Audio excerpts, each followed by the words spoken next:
prasejarah itu pada masa prasejarah juga dianggap sebagai tempat bersemayamnya arwah-arwah leluhur.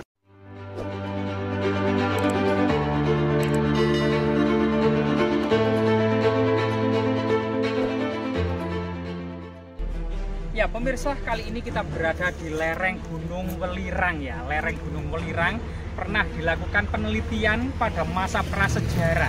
Sejarah masa prasejarah di lereng Gunung Welirang oleh Van Heckeren ya, mendata banyak sekali tinggalan megalitik, antara lain batu dakon, batu menhir, batu dolmen, sarkofagus, punden berundak-undak ya, bercampur dengan kemudian batu gorit, batu dakon dan batu lumpang, antara lain di Desa Kemiri, di Desa Wiyu, di Desa Sajen, di Desa Petak. Itu cukup banyak data-datanya ya, termasuk kemudian di Selawe.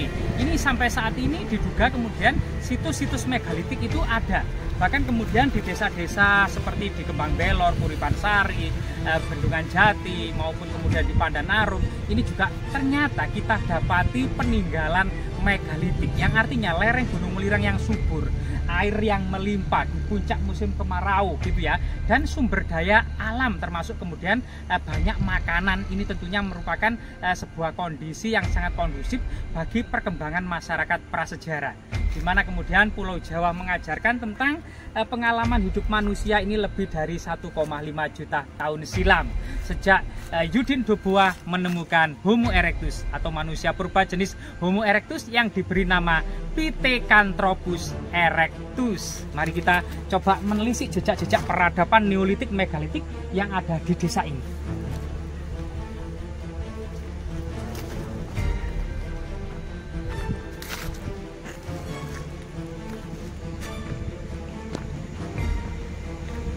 Jadi sumber air yang sangat melimpah gitu ya, dan kondisi alam yang sangat subur, baik itu flora dan fauna, tentunya di masa purba ini sangat melimpah ya, hewan-hewan termasuk tumbuh-tumbuhan untuk kelangsungan hidup masyarakat prasejarah di masa itu.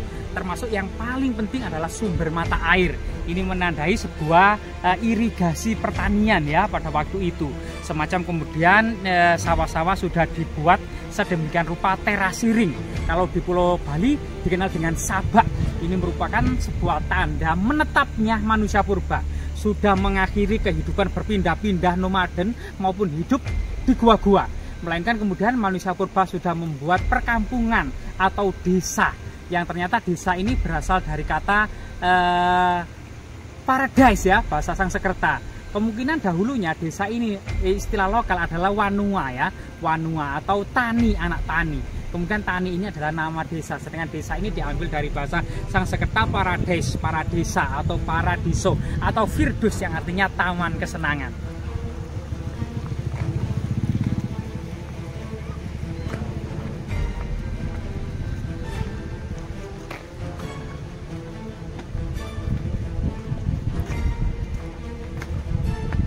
Jadi kita berada di sebuah makam, dari sebuah makam desa yang dinaungi pohon angsana raksasa. Ternyata di atas pohon angsana tersebut penuh dengan anggrek ya, anggrek alam itu sangat gerombol, sangat banyak sekali, dan pohon beringin dan kedoyo yang ada di sana.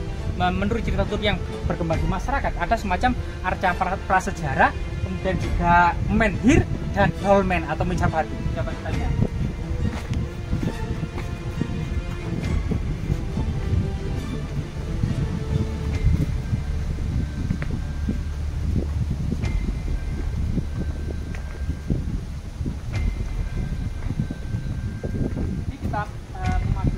Makam ya, kita sebagaimana tradisi yang berkembang di tengah masyarakat, kita memasuki makam harus mengucapkan salam. Assalamualaikum ya alal kubur, fa inna insyaallah bikum lahikun. Salam kepada seluruh ahli kubur, dalam waktu dekat maupun lama kita akan menyusul juga.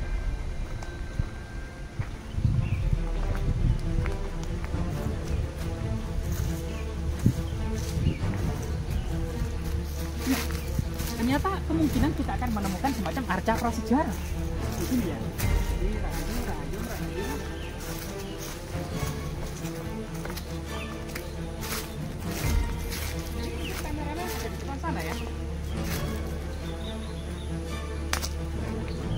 Kemungkinan memang ini adalah arca prasejarah. Jadi tertutup lumut, semacam arca pertapa yang membatu gitu ya. Nah, Nah, ini ada dua bola matanya, kemudian ada mulutnya, ada hidungnya. Nah, ini ya, ada mulutnya ya.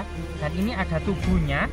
Nah, ini memiliki persamaan dengan arca-arca yang ada di kepulauan Oceania, atau mungkin memiliki kemiripan dengan yang ada di Pulau Paskah ya, rungu-rungu ya, yang lebih besar.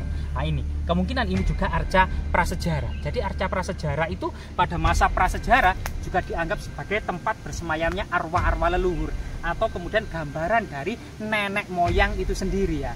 Kalau kemudian ada arca prasejarah di area ini, kemudian juga ada jejak-jejak peradaban megalitik lainnya. Coba kita lihat ya.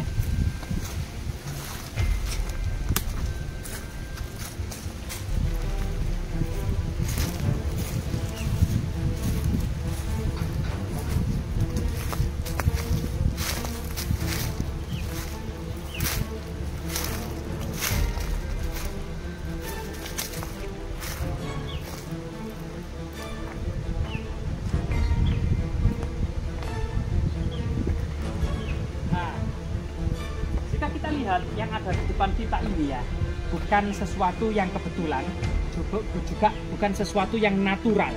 Jadi di sini ada semacam jejak-jejak menhir seperti gunungan ya. Nah, kemudian ada backlight ya dari matahari atau tidak ya. Nah, ini ada jejak menhir, dan tepat di depan menhir ini ada dolmen atau meja batu yang berwarna hitam itu ya. Itu dolmen. Jadi susunan kemungkinan memang ada dolmen meja batu yang lebih tinggi dan meja batu persajian yang lebih rendah, dan ini ada semacam tubuh batu atau menhir ya, yang dahulu kemungkinan fungsinya pada masa lalu dengan susunan menhir dan dolmen. Ini artinya area ini pada masa lalu menduduki 6 fungsi ya. Yang pertama memang menhir sebagai tempat bersemayamnya arwah-arwah leluhur gitu ya, termasuk dolmen adalah meja persajian. Di situ juga menhir dan dolmen ini juga lambang kesuburan, lambang kekuatan, serta kemudian peringatan gitu ya, serta persajian. 5 ya. Yang kemudian yang keenam adalah tempat bermusyawarahnya para tetua desa, serta mengikat binatang kurban pada masa lalu ya, semacam batu pengorbanan sebelum kemudian disembelih. Jadi lokasi ini memang dahulu pada masa prasejarah. Masa prasejarah Neolitik megalitik sendiri gitu ya, itu sebenarnya tahun berapa? Yaitu 2500 sebelum Masehi. Jadi jauh sekali sebelum masuk dan berkembangnya agama Hindu-Buddha yang ada di Nusantara. Karena masuk dan berkembangnya agama Hindu-Buddha di Nusantara ini pada awal abad Masehi atau pada tahun-tahun 1-2 Masehi.